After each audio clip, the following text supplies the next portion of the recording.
Hey guys, I'm Kayla, and today I'm going to talk to you about what Wicca is. So, Wicca is a nature-based religion that honors nature as well as all living things. It's a modern, earth-centered religion with its roots deep within the ancient practices of the shamans. In Wicca, we honor the forces of nature that are life-giving and that sustain our lives. We do this through ritual worship as well as being committed to living in balance and harmony with the earth. It's a dynamic religion and it's not conformed like the other religions to sets of rules. There's only one main rule that we follow, and it's more like a guideline than it is a rule.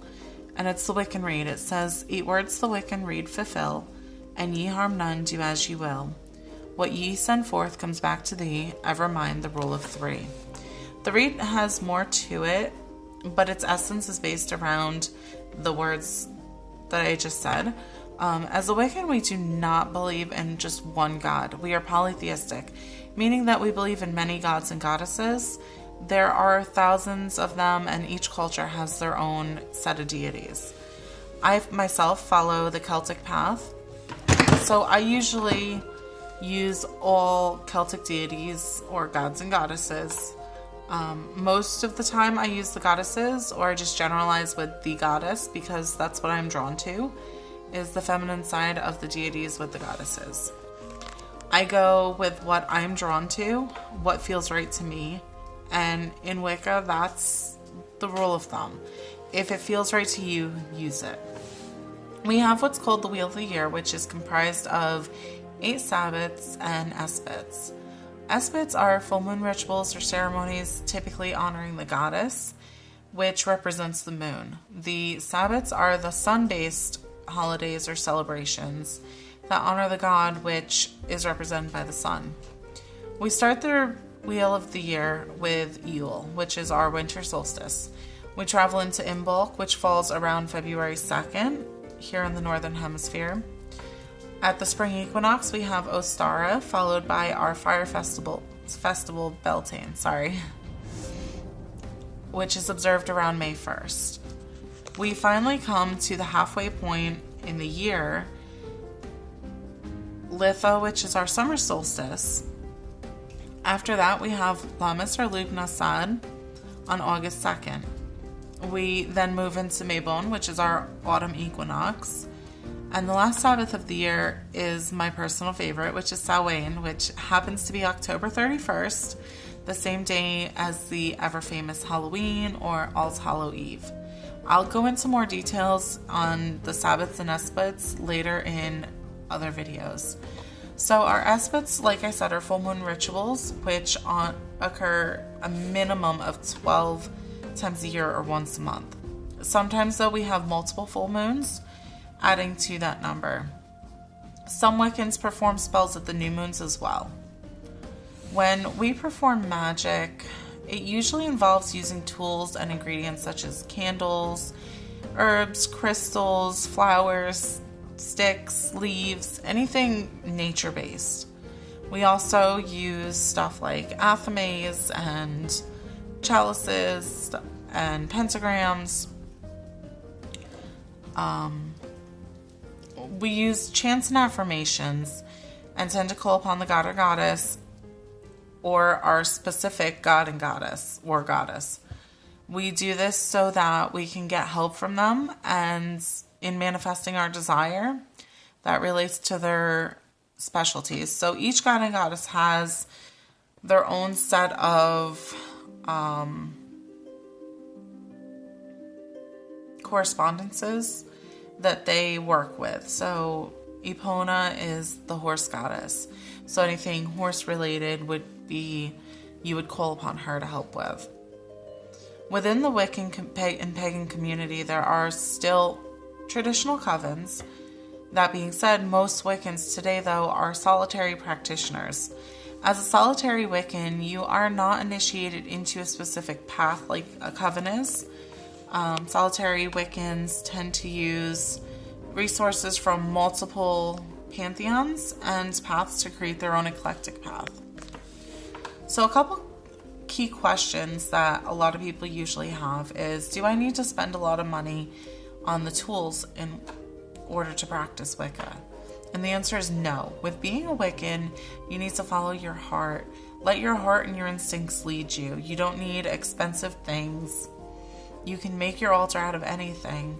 A bookshelf, table, windowsill, whatever you're drawn to. You can create your own tools. Your wands can be a stick that you find and you are drawn to on a walk out in nature that you can either whittle and clean the bark off, or you can leave it as is. Some people put crystals on them or engrave them. Your Athame bowling can be a knife that you feel you should use for your practice, but you have to use it just for that practice. And all you have to do is dedicate that knife for your magical use, and use it just for that. Wicca isn't about the material things. It's about you and the divine, as well as the connection between the two of you. So another question is, how do I convert to Wicca if I was raised a Christian? This one is super simple. There's nothing to convert to. If you're interested in becoming Wiccan, all you have to do is start practicing and learning. Find a book that you're drawn to. Scott Cunningham's books are really good. Or find someone you know that practices and talk to them. Watch a video on it like you are doing now. There are plenty of them. There's workshops and other resources out there. You're not alone. I myself was born into a Christian family and have been practicing for over 10 years.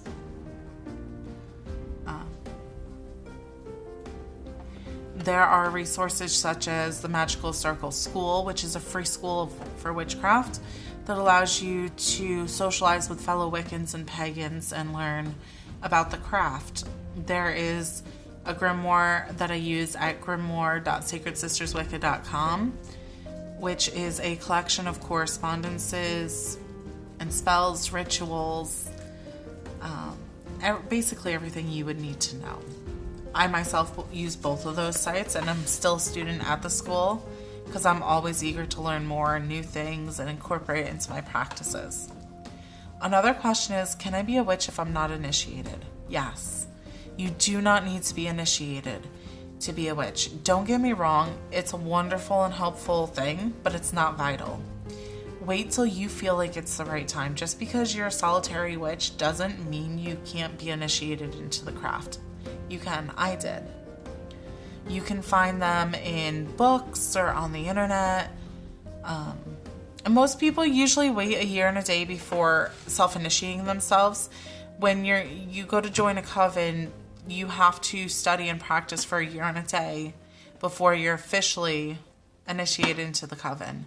And that's a good rule of thumb. That way you learn about what it truly is. Make sure it's something you want and have the knowledge to be able to practice. And also during that time, usually people find their niche while they're learning about the craft. Me, I stray towards the Celtic path. So I found that's what I was drawn to, and that's what I stick with. The next question is, can men be a Wiccan? Of course, yes. There's lots of men who are Wiccan. Men can be witches, and witches can be men. There's no gender limitations or sexual preference limitations. Be who you are. Follow your heart. Follow your path. Trust your instincts. There's controversy over what a male witch is called. Some just call him Wiccan or witch. Others call him warlock. But to quite a few people, the term warlock is actually a derogatory term. So it's all about preference and what you believe in. The next question is, should I tell people I'm a witch? Yes and no. This is one of the things that most of us struggle with on a daily basis. If you're going to, then you need to be able to back up why you chose that path and explain what it really is. You need to be knowledgeable. Make sure you know enough about it before trying to explain it to somebody. even then, it still can be hard.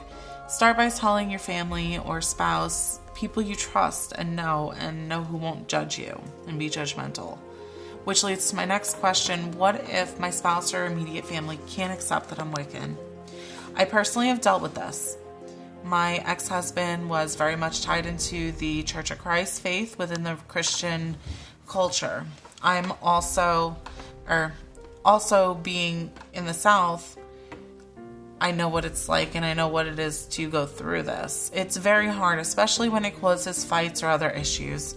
Follow your gut. If they put up that much of a fight, then maybe it's not meant to be or worth it. I'm not saying break up your relationship or your marriage over it. Just try to educate them. Try to shed the light on what it really is about. Respect is a big thing. You need to be able to be respectful of both their path, and they need to be respectful of yours. You don't need to shove it in their faces or flaunt it. They don't have to like it or believe in it, as long as they respect your practices as you respect theirs. Don't hide who you are, but don't flaunt it. Just tell them you need your personal space or private space and time to practice as you wish. You can have something as simple as a mantle or a windowsill or a shelf with some candles to be your altar. It doesn't have to be anything extravagant if you don't want it to be. So the last question is, do witches or Wiccans worship Satan or the devil, or do satanic rituals? Yes and no. Wiccans do not.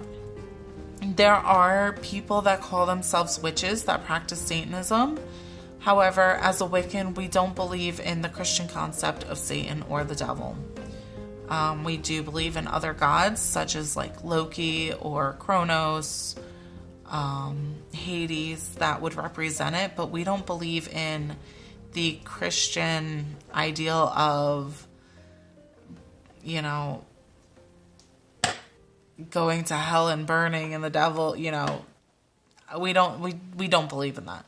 We have different gods and goddesses that we follow that all represent the same thing, and those gods that do represent the underworld aren't evil. You just have to know how to work with them.